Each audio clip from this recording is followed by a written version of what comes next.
வணக்கம் மக்களே, இன்னைக்கு நம்ம ஊர்ல 2வது நாள் கும்பாபிஷேக பூஜை. காலையிலே ஓமகண்டம்லாம் வளர்த்து, அடுத்தபடியாக கோமாதாவுக்கு ஒரு பூஜை, சாமியை கும்பத்துல இறக்கி வச்சு அழகா பண்ணி வச்சிருக்காங்க. அடுத்தபடியாக ஐயர் பல மந்திரங்களை சாமியிடம் கூறினார்கள். அடுத்தபடியாக அனைத்து ஓமங்களிலும் பல தானியங்கள் மற்றும் தேங்காய்களை நெருப்பில் போடப்பட்டது. பூஜை நடைபெற்றது.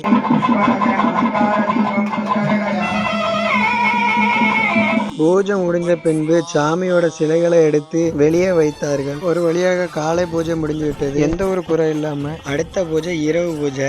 ஈசான மூலையில் ஒரு பெரிய மந்திர கோலம் மறைந்து அதில் பயங்கரமாக பூஜை நடைபெற்றது. அந்த கோலங்களை சுத்தி ஒரு கலயத்தில் உள்ள தண்ணியை ஊற்றி அந்த கலயம் உடைக்கப்பட்டது. பின்னர் அனைத்து ஓமகண்டத்திலும் பூஜை வளர்க்கப்பட்டது. சிலையை கருவறைக்குள் வைக்கும் முன்பு கருவறை இருக்கும் தோற்றம். அடுத்தபடியாக பிள்ளையார் சிலையில இருந்து ஆரம்பிச்சு ஒரு சிலையா வைக்க ஆரம்பிச்சாச்சுங்க. பத்திரகாளி சிலை படிக்கட்டை தாண்டி கொண்டு போவதுக்கு முன்னாடில அனைவரும் வேர்வையில குளிச்சாச்சு. ஆத்தாவோட சிலையை நல்லபடியா கருவறையில் சேர்த்தாச்சு. அடுத்த காட்சிகளை பார்ட் 3ல பார்க்கலாங்க.